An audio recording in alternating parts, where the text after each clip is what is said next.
Hello and welcome to History Pub for May 2024. Thank you all for being here.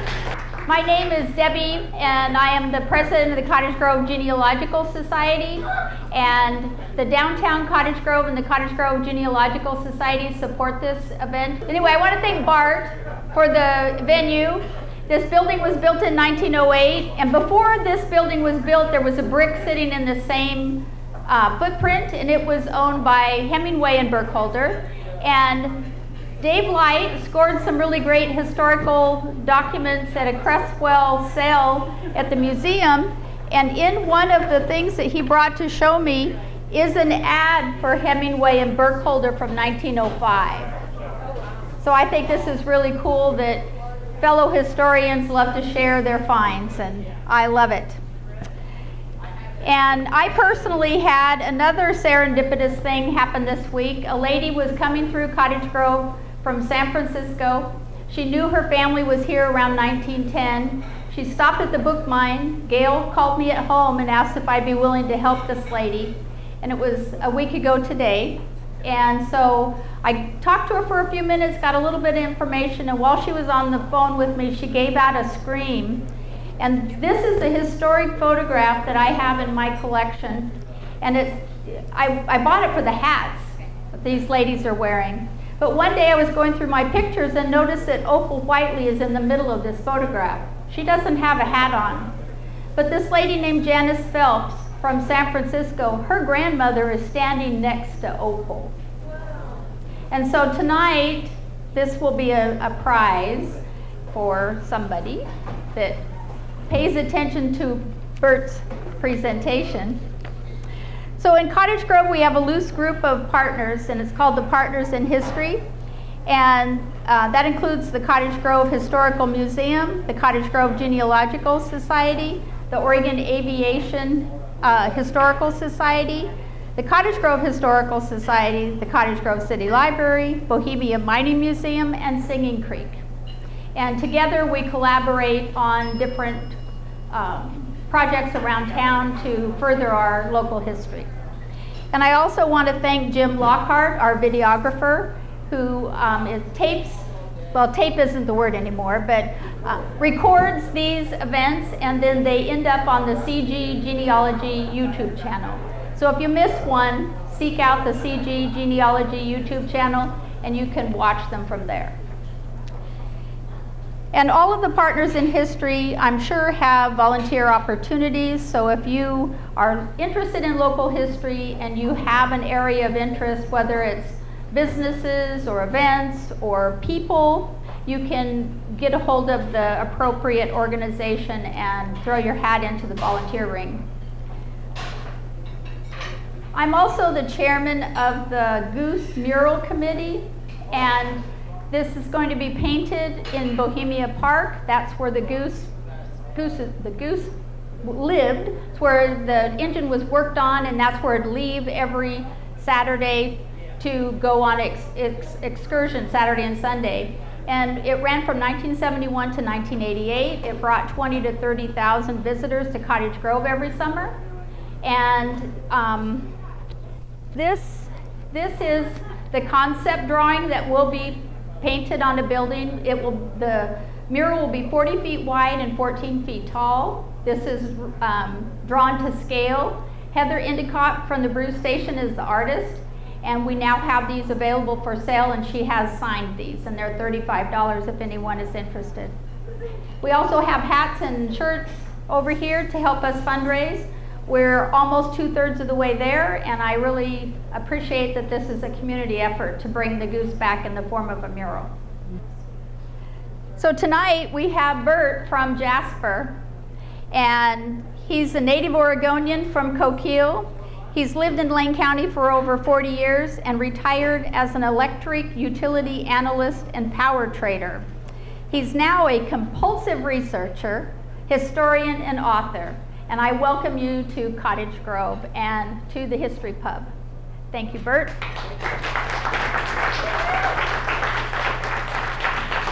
So tonight we're going to learn all about Bynon Johns Pengra. Who was he? Thank you, Debbie. Who here has heard of B.J. Pengra? Okay. Well, hopefully you'll all learn more, and I sure have in the last few months. I originally ran into this guy when I did a small presentation, or an exhibit for the Springfield Museum. The name came up, and I thought he had been overlooked. The more research I did, the more I learned that indeed he's been overlooked for his place in Lane County in Oregon history. And I'm going to share the things I've learned with you tonight. Preview is, he was an immigrant to the Jasper area in 1853. He was a farmer and rancher for a few years. He went on to be a newspaper publisher in Eugene, very active Oregon politician, and because of those activities, appointed to be the federal post of Surveyor General of Oregon. Also spearheaded the construction of a wagon road across the state to Idaho, promoted major railroads in the area, ended up purchasing with other investors basically the whole town of Springfield. He was also the operator of the sawmill and flour mill in Springfield. He was a merchant in Springfield. And then one of the most famous elements is he ended up in the Oregon State Asylum for a bit. He was born in New York in 1923. His wife was Charlotte Stearns, married in Illinois in 1849. The census in 1850 lists him as a carpenter. Just recently, a couple of days ago, I learned that he held office in Illinois, a couple of minor local offices, which maybe prepped him a little bit for his Oregon activities. Here's a picture of him and his wife when they were younger. So his wife fortunately kept a diary of the trip from back east to Oregon on the wagon train.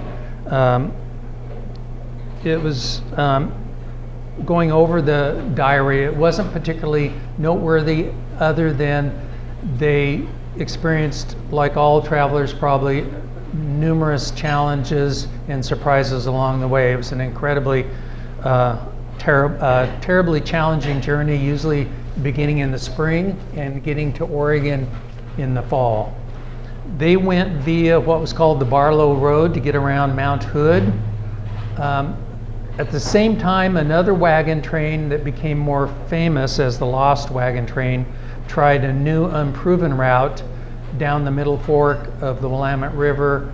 About 1,000 people in that wagon train, and it was extraordinarily hard. There was no road.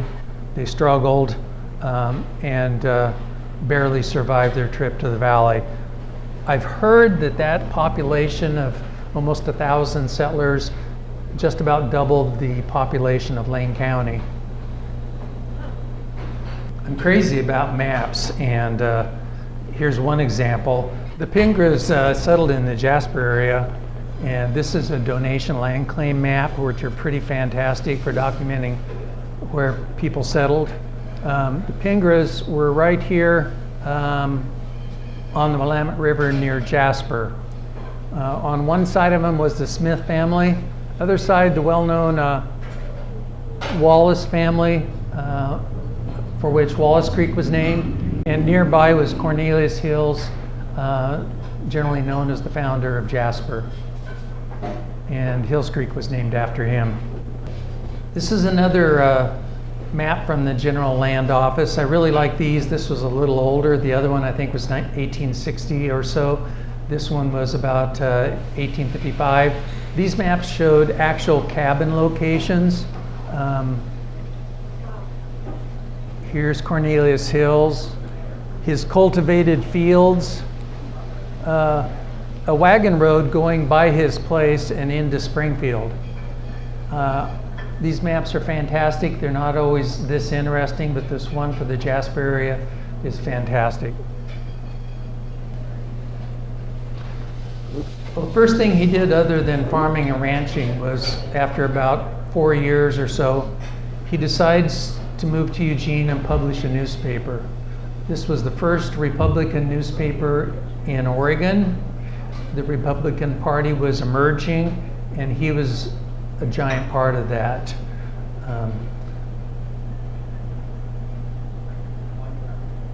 One of his assistants was Harrison Kincaid, and that name is still preserved in Eugene. Another person that worked with him was Joel Ware. That name will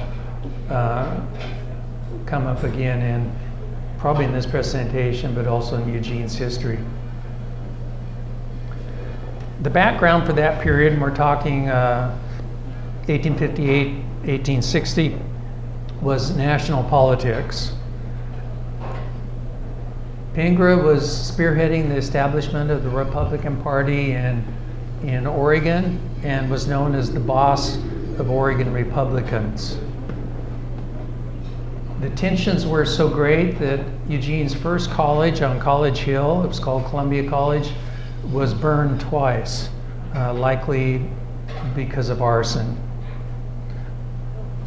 The politics were also so tense that Pengra's newspaper published a piece that was, let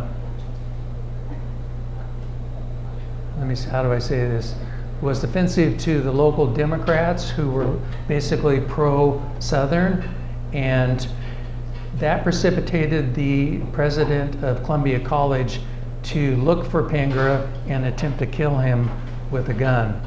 He missed, and the newspaper accounts say Pengra immediately tackled him and choked him till he was black in the face, and only then did bystanders pull him off. He also campaigned for Lincoln and was nominated as an elector to take Oregon's vote back to Washington, and also campaigned for Senator Baker, who strangely enough was a California resident who came to Oregon and ran for office and was also elected successfully. As a reward, I think, for supporting Lincoln and Baker in the 1860 elections, Pengra was named to the federal post of Surveyor General of Oregon.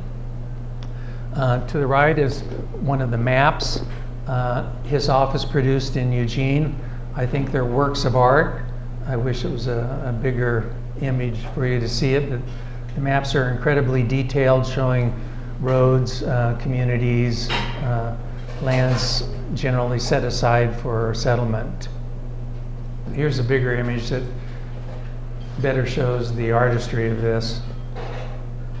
Possibly connected to his duties as Surveyor General of Oregon, Pengra learns that the federal government is interested in establishing a wagon road from Eugene to Idaho. The legislation being passed, Pengra gathers investors and they form a corporation called the Oregon Central Military Road Company. And in return for the promise to build this road from Eugene to Idaho, they are promised 850,000 acres in land grants. From the get-go, it was recognized this was going to be a wagon road, but potentially a railroad later. And that was part of the promise of this endeavor. This map shows the approximate route where it goes up the Middle Fork and then goes across the central Oregon and the southeastern Oregon desert. This was a big deal in the 1860s. The federal government was encouraging wagon roads, largely for military but also for commercial reasons throughout Oregon. The green routes are 3 wagon roads from Portland and the Dalles the Dalles, Albany, and Eugene to points eastward. The gray areas are railroad grants for railroads heading up the Columbia and railroads heading south toward California. The expectations were huge because the railroads were being, were being built from the Midwest to California, and they were being called the Intercontinental Railroads. And this made Oregonians realize that they wanted a railroad from Portland to California to be a part of this.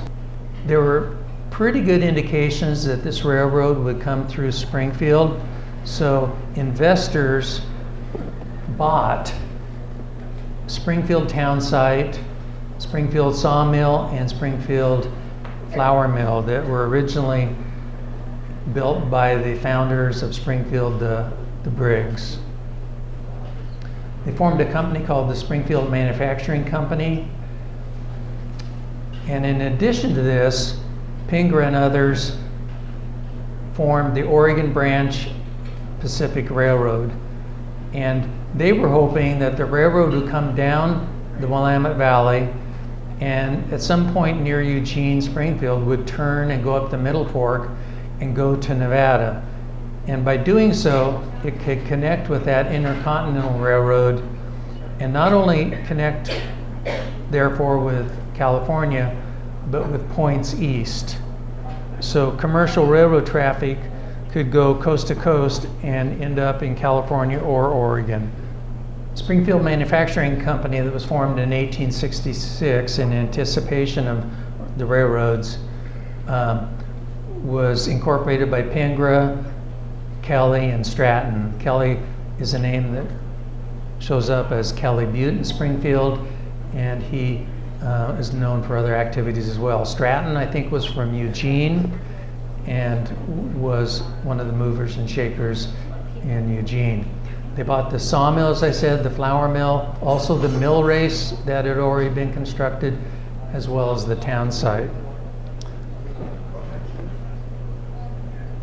Kelly, by the way, was the father of two young men that were the founders of Booth Kelly, that became very important later in Springfield's history.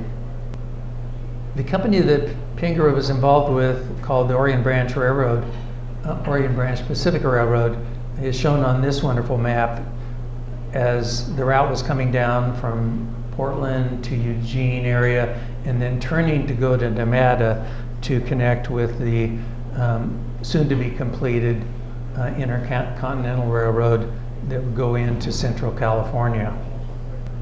That route was interesting in that it not only gave Oregon, would have given Oregon a better connection to the east, it also avoided the Siskiyou Mountains, which turned out to be a very difficult route. Rather than going through Eugene and Springfield and going to the east, the railroad ended up going due south to Roseburg, Grants Pass, Medford, and Ashland. Springfield was left out of that. So that big change left Springfield, Pengra, and the other investors deflated. And Pengra was so upset that he challenged Senator Williams to a duel, as Senator Williams had been responsible for changing legislation that changed the route of the railroad. But that wasn't going to stop Pengra. Pengra was a very ambitious man. He and his brother William went ahead and bought out the other partners in Springfield Manufacturing, and they formed Springfield Milling Company. Not long afterwards, a bridge was finally built from Eugene to Springfield. That helped Springfield a lot. Pengra ends up running for state senate as a Republican.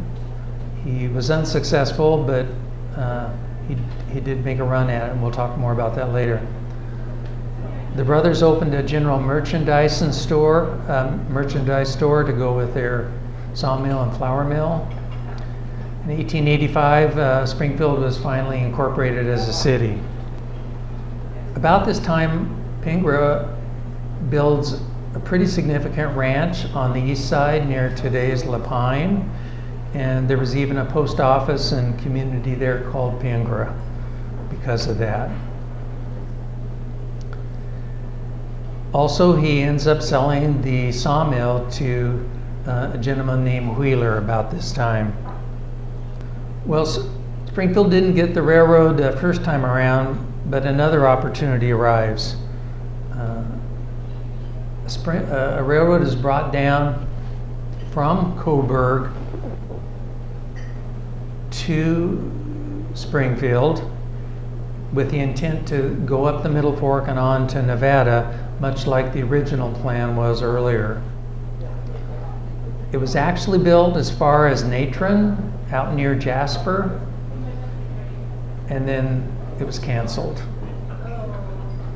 So it's pretty devastating for Pengra to have this second setback.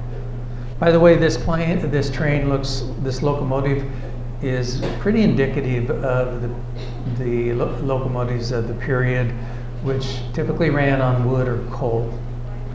Something interesting to me is this stopping point near Pengra's land claim in what's now called Natron, and Natron name came, I think, from the railroad. This should have been called Pengra, this community where the railroad stopped, in my opinion. The basis of the name Natron is pretty ambiguous and seems to have no connection to the community, and this would have been a good reward for Pengra. Maybe he would have felt better if his name had been preserved on behalf of his efforts. They even built a depot there for the start of a new community. As I said, this was a big setback for Pengra. He'd put a lot of work into this. His family and associates saw his behaviors go sideways. He was deemed to be a threat to his own well-being, and financial and otherwise. And so he was committed in 1891 to the Oregon State Asylum. He apparently was a good patient, and newspaper accounts put him back in Springfield just a few months later.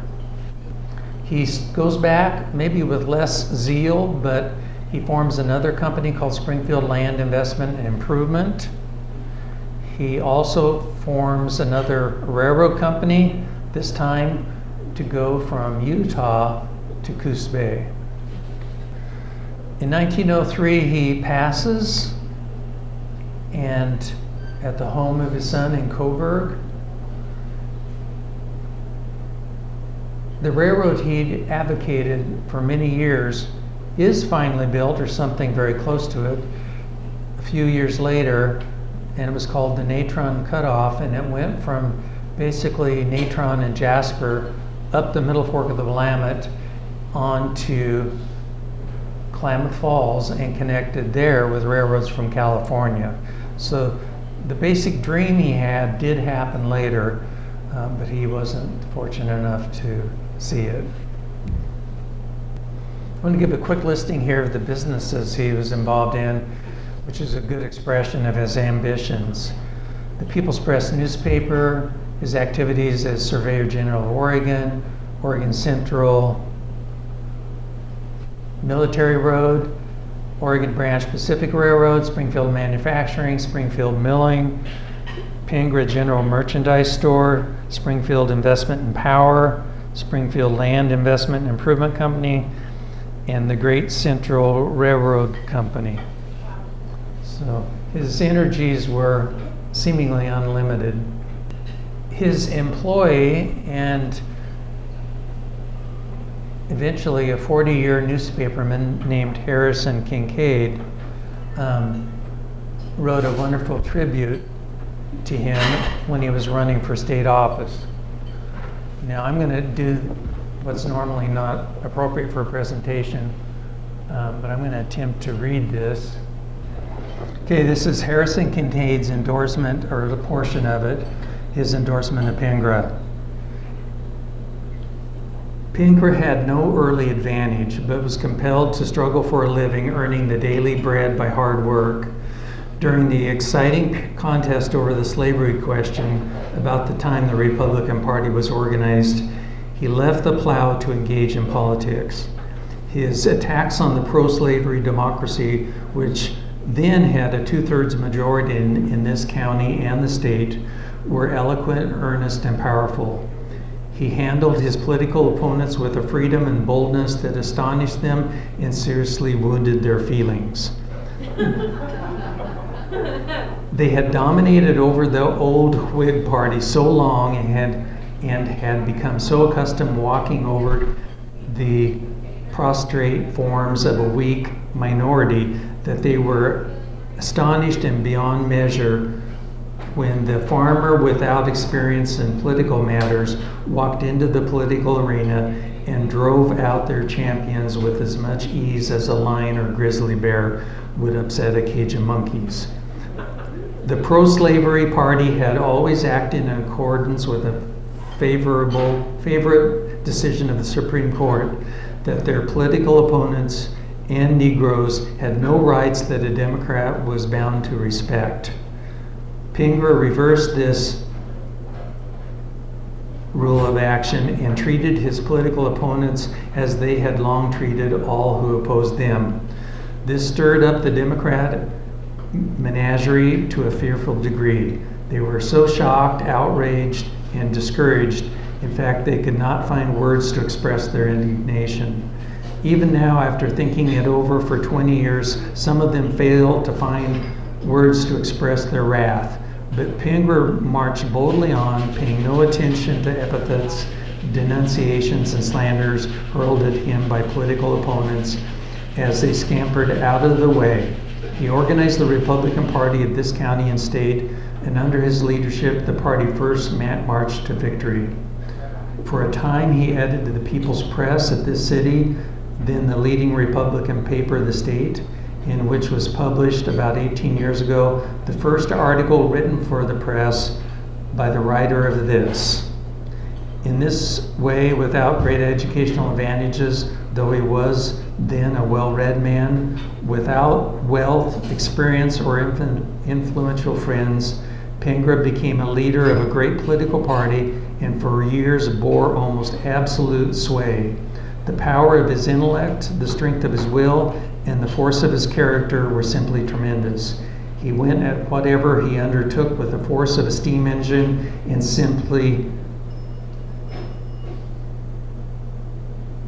sometimes made war when peace would have been better. Of course, he made some bitter enemies. The great ambition of his life has been to connect Oregon by railroad with the east by way of the Middle Fork of the Willamette River, the Pengra route. Part of his lasting legacy was Pengra Pass up on the Willamette. It was named after him. A railroad station south of Jasper, a community built up around it named Pengra, the Pengra Covered Bridge, and the old Pengra Road, and nearby Pengra Mountain, and also a boat ramp. And finally, the small community and post office by his ranch near Lapine, Pengra. Sources for my research were his wife's diary, donation land king files, the state archives, history of Lane County by Walling, a fantastic paper written on the Oregon Central Military Road by Coos County resident Stephen Beckham, many newspaper articles, and obituaries.